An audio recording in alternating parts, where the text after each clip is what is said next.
Are there certain strains we want to optimize for, or like how do we test for what makes for a good gut? Well, there's gut microbiome tests that people can take. I would say we're still in the very early days of, are those tests even telling you what you want to know? Because remember, your microbiome changes all the time. So like, doesn't matter like when you take that test or if you took 1 or 20 tests to get baseline. So there's testing out there. I think there are healthcare practitioners that are really good at pairing that with your symptoms and all your history and all of that. So generally speaking, that's one way. But really, the more important thing is sort of symptomatically, like, are you experiencing these energy slumps? Are you experiencing weird food cravings? Do you have digestive issues that you didn't used to have? That's telling you that you've got some kind of a depletion in your microbiome. And so there's probably an opportunity to supplement. And so this Akkermansia strain has emerged as a keystone strain, meaning that it has an outsized impact on your gut resilience. So you definitely want to, when you're thinking about which strains do I really want to pull back into my system, Akkermansia is one of them. And this has really been the nature of the work that has really evolved over the last decade, these thousands of papers on the microbiome. So you want Akkermansia mucinophila, that's an important strain. And you want strains that can produce butyrate. So the strain that's kind of like the most well-known butyrate producer is called Clostridium butyricum. There are a variety of strains that can stimulate butyrate production, and many people carry some of them and not others, and that's no big deal. But what you want is to be able to have strains that can produce butyrate. And so Akkermansia mucinophila and Clostridium butyricum are 2 really important strains to kind of you want to make sure you've got those in your system. Because I know that you guys create Akkermansia, and is that one of the keystone strains that you guys sell in your product?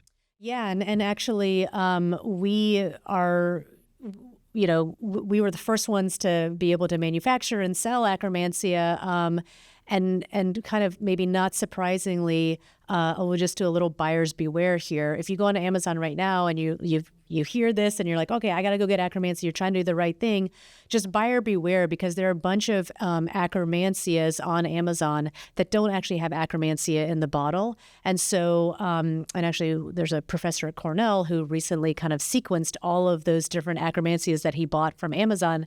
And he said the only one that actually has Akkermansia in it is Pendulums.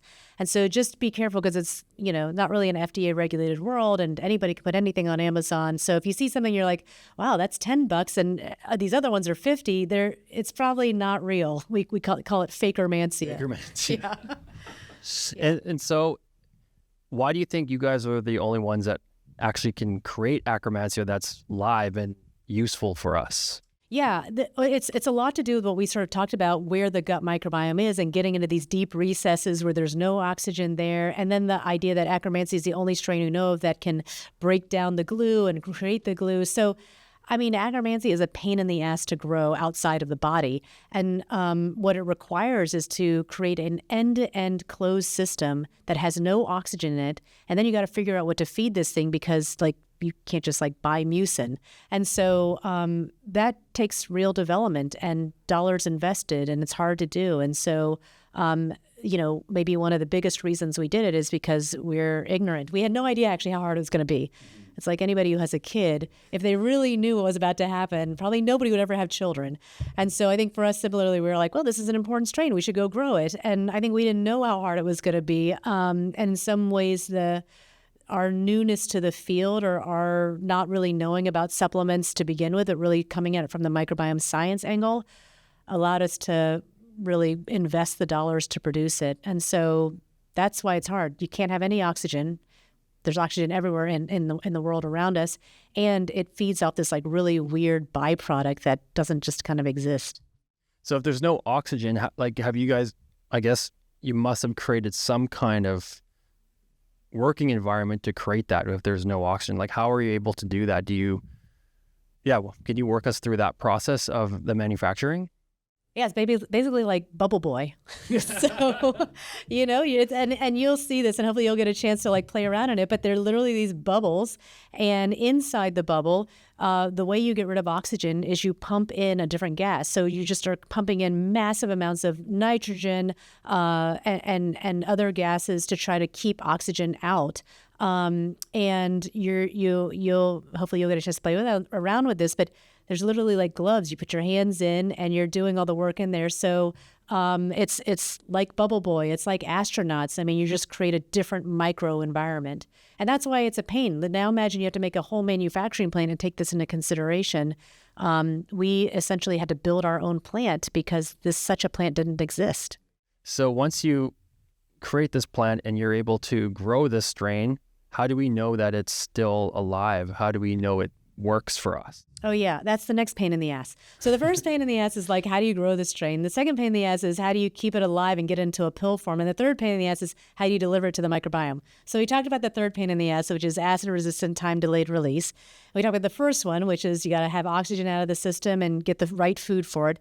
And the second one is how do you keep it alive? Because you're not going to like have people, chugging in an anaerobic environment, this thing. And so if you've ever been in like a winery or brewery, that's what our plant looks like. You're growing all these in like these really big vats. And then what happens is you effectively you spin down the cells, you throw away the jus that it was growing and you spin down the cells.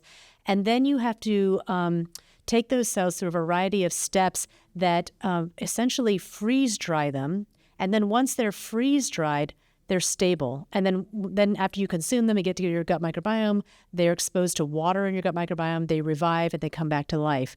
And so there's a series of really important steps in this freeze drying process that have to be done in order to maintain live Akkermansia. And so this is the other thing on the buyer beware list is you want to make sure that if you're buying Akkermansia, it's live Akkermansia because it's way easier to make dead Akkermansia. And people literally sell what they call pasteurized Akkermansia. And that's effectively, they have to figure out how to grow it, but they don't have to figure out how to keep it alive. And then when you deliver it to your microbiome, you're delivering dead Akkermansia. And that doesn't do us any good. If it's dead, it's not going to colonize, it's not going to grow or take form in our gut. It's not going to colonize. It's not going to take form in your gut.